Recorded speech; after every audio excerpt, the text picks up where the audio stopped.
Shiny. Welcome back to my channel, Faint Maths Classes. So, ഇന്നത്തെ ക്ലാസ്സിൽ നമ്മൾ പഠിക്കുന്നത് ചാപ്റ്റർ 7 കോർഡിനേറ്റ് ജോമെട്രിയിലെ എക്സാം സ്പെഷ്യലാണ് കേട്ടോ. അതായത് ഇമ്പോർട്ടൻറ്റ് ക്വസ്റ്റ്യൻസ് ഒക്കെ പ്രീവിയസ് ബോർഡ് എക്സാമിന് ചോദിച്ചിട്ടുള്ള ക്വസ്റ്റ്യൻസ് ഒക്കെയാണ് നമ്മൾ ഇന്നത്തെ ക്ലാസ്സിൽ ഡിസ്കസ് ചെയ്യുന്നത്. ഓക്കെ, അപ്പോൾ എൻ്റെ ചാനൽ കാണുന്നവർ സബ്സ്ക്രൈബ് ചെയ്യാനും ലൈക്ക് ചെയ്യാനും കമൻറ്റ് ചെയ്യാനും മാക്സിമം ഷെയർ ചെയ്ത് സപ്പോർട്ട് ചെയ്യാനും മറന്നു പോകരുത്. സോ നമുക്ക് ഇന്നത്തെ ക്വസ്റ്റ്യൻ എന്താണെന്നുള്ളത് നോക്കാം. Find the ratio in which the line segment joining the points A 3 minus 3 and B minus 2 7 is divided by its axis. Also find the coordinates of the point of division. അപ്പോൾ എന്താണ് എൻ്റെ മക്കൾസേ നമ്മുടെ ഈ ക്വസ്റ്റ്യനകത്ത് പറഞ്ഞിരിക്കുന്നത്? അതായത് നമ്മുടെ ലൈൻ സെഗ്മെൻറ്റ് അപ്പോഴേ ഇവിടെ is divided by x axis എന്ന് പറഞ്ഞിട്ടുണ്ട്. അപ്പോൾ നമുക്കതേ ഇങ്ങനെ വരയ്ക്കാം.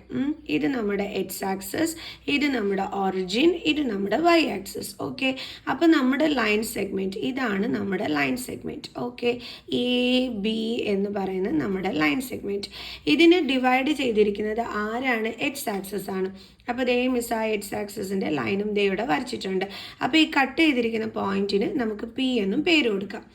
ഇനി എയുടെ കോർഡിനേറ്റ്സ് നമുക്ക് തന്നിട്ടുണ്ട് 3 - 3. ബിയുടെ കോർഡിനേറ്റ്സ് നമുക്ക് തന്നിരിക്കുന്നത് -2 7. ഇനി നമ്മളവിടെ എന്താ പറഞ്ഞിരിക്കുന്നത്? ഈ പോയിന്റ് ഓഫ് ഡിവിഷൻ, അതായത് നമ്മൾ ഈ ഡിവൈഡ് ചെയ്ത് എക്സ് ആക്സിസിൽ വന്ന ഈ പോയിന്റ് ഉണ്ടല്ലോ, നമ്മൾ പി എന്നെടുത്ത അതിൻ്റെ കോർഡിനേറ്റ്സ് കണ്ടുപിടിക്കാനാണ് നമ്മളോട് പറഞ്ഞിരിക്കുന്നത്. ഓക്കെ, അപ്പോഴുണ്ടല്ലോ എൻ്റെ മക്കൾസെ, നമ്മുടെ ഈ എക്സ് ആക്സിസിൽ ഈ പോയിന്റിൽ എക്സിൽ വരുന്ന നമ്പർ ഏതാണെന്ന് നമുക്ക് അറിഞ്ഞൂടാ. അതായത് ഇപ്പോൾ നമ്മൾ 1 2 3 എന്നിങ്ങനെ അടയാളപ്പെടുത്തത്തില്ലേ?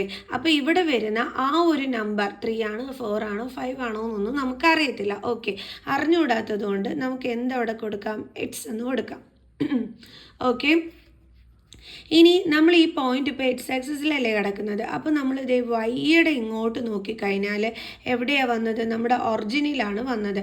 അവിടുത്തെ കോർഡിനേറ്റ്സ് എന്ന് പറയുമ്പോൾ എന്താണ്? 0 ആണല്ലേ. അപ്പോൾ വൈയിൽ എന്താ വരുന്നത്? 0. അതായത് അവിടുത്തെ ഇത് വരുന്നത് 0 ആണ് ഒറിജിനിൽ. അപ്പോൾ നമ്മുടെ വൈ ആക്സിസിലെ നമ്പർ എന്താ വരുന്നത്? 0 ആണ് വരുന്നത്. ഓക്കെ, കാരണം അങ്ങനെയല്ലേ, 0 1 2 3 ഇങ്ങനെയാണ് പോകുന്നത്. അപ്പോൾ വൈയിൽ വരുന്നത് 0 ആണ്. അപ്പോൾ നമ്മളിവിടെ എന്ത് കൊടുത്തു? 0 എന്ന് കൊടുത്തു. ഓക്കെ, അപ്പോൾ എങ്ങനെയാണ് എക്സ് 0 എന്ന് വന്നതെന്ന് മനസ്സിലായല്ലോ. എക്സ് ആക്സിസിൽ ഇവിടെ ഈ ഒരു പോയിന്റിൽ ഏത് നമ്പറാണ് വരുന്നതെന്ന് അറിഞ്ഞുകൂടാത്തതുകൊണ്ട് നമ്മൾ എക്സ് എടുത്തു, വൈൻ്റെ നേർക്ക് കൊടുത്തപ്പോൾ അവിടെ 0 ആണ് വരുന്നത്. അതുകൊണ്ട് നമ്മളവിടെ 0 കൊടുത്തു. കാരണം ഒറിജിനൽ എന്ന് പറയുന്നത് നമ്മളെപ്പോഴും എഴുതുന്നത് എങ്ങനെയാണ്? 0 0 എന്നാണ് എഴുതുന്നത്. അപ്പോൾ വൈയിൽ എന്താ വരുന്നത്? 0. ഓക്കെ, അപ്പോൾ ഇവിടെ 2 കാര്യങ്ങളാണ് നമ്മളോട് കണ്ടുപിടിക്കാൻ പറഞ്ഞിരിക്കുന്നത്. ഒന്ന് നമ്മുടെ ഈ പോയിന്റ് ഓഫ് ഡിവിഷൻ്റെ കോർഡിനേറ്റ്സും, 2 റേഷ്യോ ആണ് കണ്ടുപിടിക്കാൻ പറഞ്ഞിരിക്കുന്നത്. അതായത് M1:M2 നമ്മളോട് കണ്ടുപിടിക്കാൻ പറഞ്ഞിട്ടുണ്ട്. അപ്പോൾ ഇങ്ങനെ റേഷ്യോസ് തരാത്തപ്പം നമ്മൾ M1നെയും M2നെയും നമ്മൾ റേഷ്യോനെ എങ്ങനെയാണെന്ന് അറിയാൻ എടുക്കേണ്ടത്? K:1 എന്നും പറഞ്ഞു വേണം നമ്മൾ എടുക്കാനായിട്ട്. ഓക്കെ, അപ്പം M1ന് നമുക്ക് K എന്ന് എടുക്കാം, M2ന് നമുക്ക് എന്തെന്ന് എടുക്കാം? 1 എടുക്കാം. എന്നിട്ട് നമ്മളിത് എങ്ങനെയാണ് കണ്ടുപിടിക്കുന്നതെന്ന് ചോദിച്ചു കഴിഞ്ഞാൽ സെക്ഷൻ ഫോർമുല യൂസ് ചെയ്തിട്ട് വേണം നമ്മൾ കണ്ടുപിടിക്കാനായിട്ട്. ഓക്കെ, സെക്ഷൻ ഫോർമുല എന്ന് പറയുമ്പോൾ എങ്ങനെയാണ്? Coordinates of P is equal to, നമ്മുടെ ഫോർമുല എന്താണ്? M1x2 plus M2x1 by M1 plus M2. അതേപോലെ M1y2 plus M2y1 by M1 plus M2. ഇതാണ് നമ്മുടെ സെക്ഷൻ ഫോർമുല എന്ന് പറയുന്നത്. ഓക്കെ, അപ്പോൾ ഇവിടെ x2ഉം x1ഉം y2ഉം y1ഉം ഒക്കെ നമുക്ക് വേണം അല്ലേ. നമുക്കതൊന്ന് എടുത്ത് എഴുതാം. x1 എന്ന് പറയുമ്പോഴത്തേക്ക് എന്താ വരുന്നത്? എയിൽ കിടക്കുന്ന നമ്മുടെ 3 ആണ് വരുന്നത്. അതായത് ഇതാണ് നമ്മൾ എക്സ് ആയിട്ട് എടുക്കുന്നത്, ഇതാണ് നമ്മൾ വൈ ആയിട്ട് എടുക്കുന്നത്. ഓക്കെ, അപ്പോൾ ഇത് x1, ഇത് y1. ഇതെന്ത് വരും? ഇത് x2, ഇത് y2. ഓക്കെ, അപ്പോൾ x1 3, y1 എന്താണ്? -3, x2 എന്താണ്? -2, y2 എന്താണ്? 7. ഇനി നമുക്ക് ഈ ഒരു ഫോർമുലയിനകത്തോട്ട് വാല്യൂസ് സബ്സ്റ്റിറ്റ്യൂട്ട് ചെയ്ത് കൊടുത്താൽ മതി. കോർഡിനേറ്റ്സ് ഓഫ് പി എന്ന് പറയുന്നത് എന്താണ്? നമ്മൾ എടുത്തത് എക്സും 0. അപ്പോൾ നമുക്ക് എഴുതാം x0 is equal to M1 എന്ന് പറയുന്നത് എന്താണ്? K.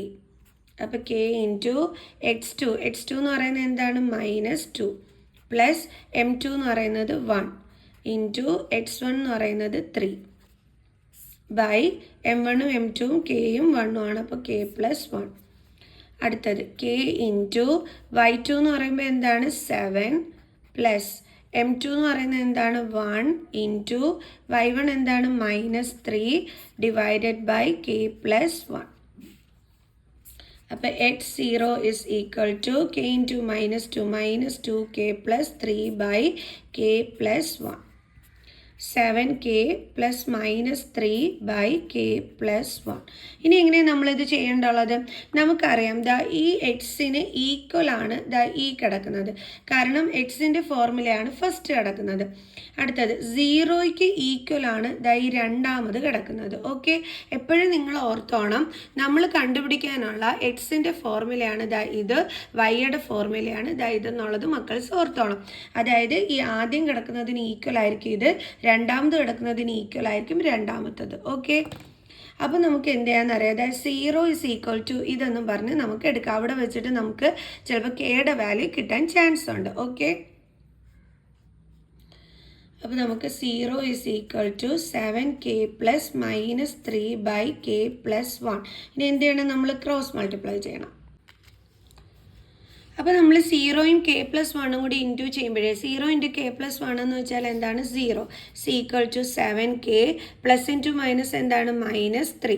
ഇനി -3നെ നമ്മൾ ഇങ്ങോട്ട് ട്രാൻസ്പോസ് ചെയ്യുന്നു. അപ്പോൾ എന്ത് വരും +3 equal to 7k. Then 3 is equal to 7k. 7നെ ഇങ്ങോട്ട് ട്രാൻസ്പോസ് ചെയ്യുമ്പോൾ എന്ത് വരും ഡിവിഷൻ അല്ലേ. അപ്പോൾ 3/7 is equal to k എന്ന് കിട്ടി. അപ്പോൾ ദേ കിട്ടി നമുക്ക് കെയുടെ വാല്യൂ എന്താണ് 3/7. ഓക്കെ ആണേ.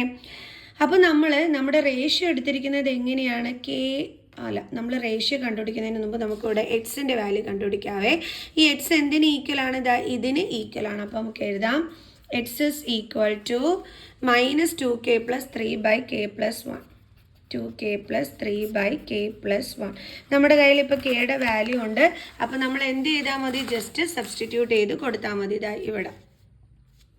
അപ്പോൾ നമുക്ക് എഴുതാം -2 ഇൻറ്റു കെയുടെ വാല്യൂ 3/7 ആണ്, plus 3 by 3/7 plus 1 is equal to -2 into 3 എന്താണ് -6/7 പ്ലസ് 3 by 3/7 പ്ലസ് 1. ഇനി നമുക്കറിയാം ഇവിടെ ഡിഫറെൻറ്റ് ഡിനോമിനേറ്റേഴ്സ് ആണ്.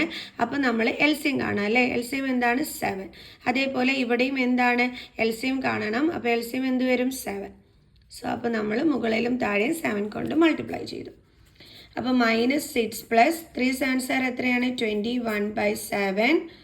ഓക്കെ, ഡിവൈഡഡ് ബൈ അടുത്തത് 3 plus 1 into 7 7/7 is equal to 21ൽ നിന്ന് നമ്മൾ 6 കുറയ്ക്കുമ്പോഴത്തേക്ക് നമുക്ക് എത്രയാണ് കിട്ടുന്നത്, നമുക്ക് 15 എന്ന് കിട്ടും അല്ലേ. ഗ്രേറ്റർ നമ്പറിൻ്റെ സൈനാണ് കൊടുക്കേണ്ടുള്ളത്. അപ്പോൾ നമുക്ക് പ്ലസ് സൈൻ തന്നെയാണ് വരുന്നത് /7 ഡിവൈഡഡ് ബൈ 10/7. ഇനി ഡിവിഷൻ ആണ്. സോ നമ്മൾ എന്ത് ചെയ്യും, ഇൻറ്റു ആക്കിയിട്ട് സെക്കൻഡ് വണ്ണിൻ്റെ റെസിപ്രോക്കൽ എടുക്കും. അപ്പോൾ 7/10. അപ്പോൾ ഇതും ക്യാൻസലായി പോകും. ബാലൻസ് എന്താ ഉള്ളത് 15/10. നമുക്ക് എന്തുകൊണ്ട് കട്ട് ചെയ്യാൻ പറ്റും 15/10നെ, നമുക്ക് 5 കൊണ്ട് കട്ട് ചെയ്യാം അല്ലേ. 5 3s are 15, 5 2s are 10. So അപ്പോൾ നമുക്ക് എത്രയാണ് കിട്ടിയത് 3/2. അപ്പോൾ നമുക്ക് എക്സിൻ്റെ വാല്യൂ കിട്ടി. എത്രയാണ് കിട്ടിയത് 3/2. ഓക്കെ, അപ്പോൾ എക്സിൻ്റെ വാല്യൂ കണ്ടുപിടിച്ച് കഴിഞ്ഞാൽ നമുക്കിപ്പോൾ ഇവിടെ എന്ത് കിട്ടിക്കഴിഞ്ഞു, കോർഡിനേറ്റ്സ് ഓഫ് പി കിട്ടിക്കഴിഞ്ഞു അല്ലേ. എക്സിൻ്റെ വാല്യൂ കണ്ടുപിടിച്ചു, എന്താണ് 3/2. അപ്പോൾ നമുക്ക് എഴുതാം therefore coordinates of P is equal to 3/2 and 0. Okay ആണ്, കോർഡിനേറ്റ്സ് ഓഫ് പി കണ്ടുപിടിച്ചു.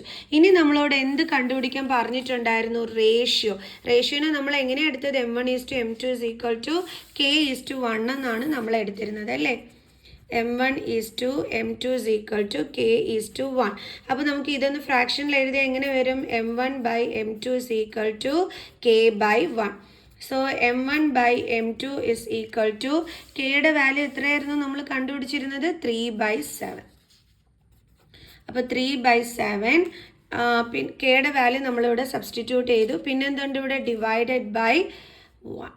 അപ്പോൾ 3/7 ഡിവൈഡഡ് ബൈ 1 എന്ന് പറഞ്ഞാൽ എന്താണ് എൻ്റെ മക്കൾസ് ആൻസർ വരുന്നത് 3/7. എന്ന് വെച്ചാൽ നമ്മളിത് മിസ്സിൻ്റെ സൗണ്ട് പോയിരിക്കുകയാണ് കേട്ടോ. അപ്പോൾ ഇത് നമ്മൾ റേഷ്യോയിൽ എഴുതി കഴിഞ്ഞാൽ, ഇത് റേഷ്യോയിലാക്കി എഴുതി കഴിഞ്ഞാൽ നമുക്ക് എങ്ങനെ എഴുതാം? 3/7 3:7. അപ്പോൾ നമുക്ക് റേഷ്യോവും കിട്ടി. ഇത്രയേ ഉണ്ടായിരുന്നുള്ളൂ ഇന്നത്തെ ഈ ഒരു ക്വസ്റ്റ്യൻ. നമുക്കിനി അടുത്ത ക്വസ്റ്റ്യൻ പഠിക്കാം. അപ്പോൾ നമുക്ക് നമ്മുടെ സെക്കൻഡ് ക്വസ്റ്റ്യൻ ചെയ്യാം. ഫസ്റ്റ് ക്വസ്റ്റ്യൻ 2014 ചോദിച്ചിട്ടുള്ളതാണ്, ഇത് 2017 ചോദിച്ചിട്ടുള്ളതാണ്. അപ്പോൾ നമുക്ക് ചെയ്യാം. ഓക്കെ, അപ്പോൾ എന്താ അവിടെ പറഞ്ഞിരിക്കുന്നത്? Find the coordinates of the points which divide the line segment joining the points 5, 7 and 8, 10 in equal parts. അതായത് ഒരു ലൈൻ സെഗ്മെൻറ്റ് ഉണ്ട്. ഇതാണ് നമ്മുടെ ലൈൻ സെഗ്മെൻറ്റ്. ഓക്കെ, AB എന്ന് പറയുന്ന ലൈൻ സെഗ്മെൻറ്റ്. ഇതിനെ ഏതോ ഒരു പോയിന്റ് എന്ത് ചെയ്യുന്നു? ഡിവൈഡ് ചെയ്യുന്നു. അപ്പോൾ നമുക്ക് ആ പോയിന്റ് ഡിവൈഡ് ചെയ്യുന്നതെന്ന് പറയുന്നത് ഈക്വൽ പാർട്സിലാണ് ഡിവൈഡ് ചെയ്തിരിക്കുന്നത്. ഓക്കെ, ക്വസ്റ്റ്യൻ എഴുതിയപ്പോഴേ ഇൻ 3 ഈക്വൽ പാർട്സ് എന്നാണ് കേട്ടോ. 3 ഈക്വൽ പാർട്സ് ആയിട്ടാണ് ഡിവൈഡ് ചെയ്തിരിക്കുന്നത്. ഓക്കെ, അപ്പോൾ നമുക്ക് ഡിവൈഡ് ചെയ്യാം. അപ്പോൾ ഇത് 1, ഇത് 2. ഓക്കെ, ഇപ്പോൾ 3 പാർട്ടായല്ലോ. അതായത് നോക്കിക്കേ, 1, 2, then 3. 3 പാർട്സായിട്ട് ഈക്വലി ഡിവൈഡ് ചെയ്തിരിക്കുന്നു എന്നാണ് പറഞ്ഞിരിക്കുന്നത്. സോ അപ്പോൾ നമുക്ക് ഡിവൈഡ് ചെയ്ത പോയിന്റുകൾക്ക് PQ എന്ന് നെയിം കൊടുക്കാം. എന്നിട്ട് നമ്മളടുത്ത് A 5, 7 എന്ന് പറഞ്ഞിട്ടുണ്ട്, B 8, 10 എന്ന് പറഞ്ഞിട്ടുണ്ട്. എന്നിട്ട് നമ്മളോട് പറഞ്ഞിരിക്കുന്നത് ഈ ഡിവൈഡ് ചെയ്തിരിക്കുന്ന പോയിന്റുകളുടെ കോർഡിനേറ്റ്സ് കണ്ടുപിടിക്കാനാണ് പറഞ്ഞിരിക്കുന്നത്. എങ്ങനെ കണ്ടുപിടിക്കുക എൻ്റെ മക്കൾസേ? നമുക്കിവിടെ റേഷ്യോസ് എളുപ്പം എടുക്കാൻ പറ്റുമല്ലോ. ഈക്വൽ പാർട്സ് എന്ന് പറയുമ്പോൾ എപ്പോഴും ഓർത്തോണം, നമ്മൾ റേഷ്യോ എടുക്കേണ്ടുള്ളത് ഇതേപോലെയാണെന്ന്. അതായത് 1:1:1. ഈ രീതിയിൽ വേണം ഈക്വൽ പാർട്സിന് നമ്മൾ റേഷ്യോ എടുക്കാനായിട്ട്. ഈക്വൽ പാർട്ട് അല്ലേ? അപ്പോൾ 3 ഈക്വൽ പാർട്സ് ആണ്. അപ്പോൾ ഇതൊന്ന്, ഇത് 2, ഇത് 3, അങ്ങനെ 3 ഈക്വൽ പാർട്സ് ആണ് ഉള്ളത്. അപ്പോൾ നമ്മൾ റേഷ്യോ എടുക്കുമ്പോൾ 1:1:1 എന്നും പറഞ്ഞ് എടുക്കണം. എപ്പോഴും ഈക്വൽ പാർട്സിൻ്റെ റേഷ്യോസ് അങ്ങനെ വേണം നമ്മളെ എടുക്കാനായിട്ട്. ഓക്കെ, ഇനി എങ്ങനെ ചെയ്യും? നമ്മൾ സെക്ഷൻ ഫോർമുല യൂസ് ചെയ്തിട്ടാണ് ഇവിടെ ചെയ്യുന്നത്. കാരണം നമ്മുടെ കയ്യിൽ M1 ഉണ്ട്, എന്താണ് 1.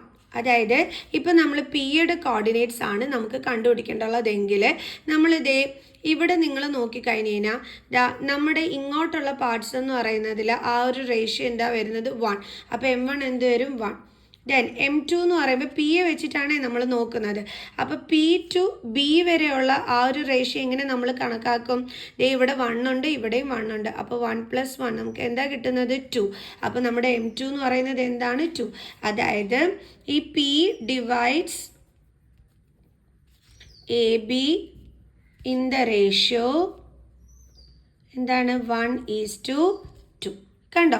P നമ്മുടെ AB-നെ ഡിവൈഡ് ചെയ്യുന്നത് എന്ത് റേഷ്യോയിലാണ്? 1:2 റേഷ്യോയിലാണ് നമ്മൾ ഡിവൈഡ് ചെയ്യുന്നത്. ഓക്കെ, അതെങ്ങനെ 1:2 കിട്ടിയെന്ന് മനസ്സിലായല്ലോ. ഇങ്ങോട്ട് 1 ആണുള്ളത്, ഇങ്ങോട്ടെന്ന് പറയുമ്പോൾ 1 + 1 2. ഓക്കെ, Pയുടെ കേസ് മാത്രമാണ് നോക്കേണ്ടുള്ളത്. P to A 1, P to B വരെ ഉള്ളതാണ് നോക്കേണ്ടുള്ളത്. അതാണ് ഇവിടെ 2 വന്നത്. ഓക്കെ ആണേ. ഇനി നമുക്ക് X1 X2 ഒക്കെ കണ്ടുപിടിക്കാനായിട്ട് A എന്ന് പറയുന്നത് 5, 7, B എന്ന് പറയുന്നത് എന്താണ്? 8, 10. അപ്പോൾ X1 എന്ന് പറയുമ്പോൾ 5 വരും, Y1 എന്ന് പറയുന്നത് 7, X2 എന്ന് പറയുന്നത് 8, Y2 എന്ന് പറയുന്നത് 10. ഇനി നമുക്ക് കോർഡിനേറ്റ്സ് ഓഫ് P എന്ന് പറഞ്ഞ് സെക്ഷൻ ഫോർമുല വെച്ചിട്ട് ചെയ്യാൻ പറ്റും അല്ലേ? Coordinates of P is equal to M1 X2 plus M2 X1 by M1 plus M2. അതേപോലെ M1 Y2 plus M2 Y1 by M1 plus M2.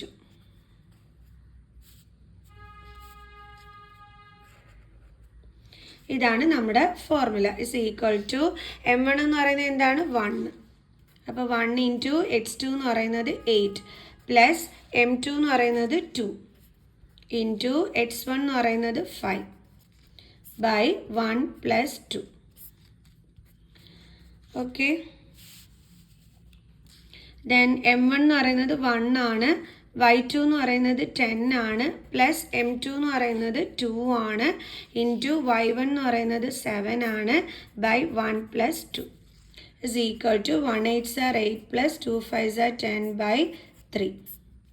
Then 10 plus 14 by 3 is equal to 18 by 3, then 24 by 3. Cut ചെയ്യാൻ പറ്റുമല്ലോ. 3യുടെ ടേബിൾസിൽ 18 ഉണ്ട്, എന്ത് കിട്ടും 6. ഇവിടെ cut ചെയ്യുമ്പോൾ എന്ത് കിട്ടും 8. അപ്പോൾ നമുക്ക് എന്തൊക്കെയാണ് കിട്ടിയത്? Coordinates of P. Therefore coordinates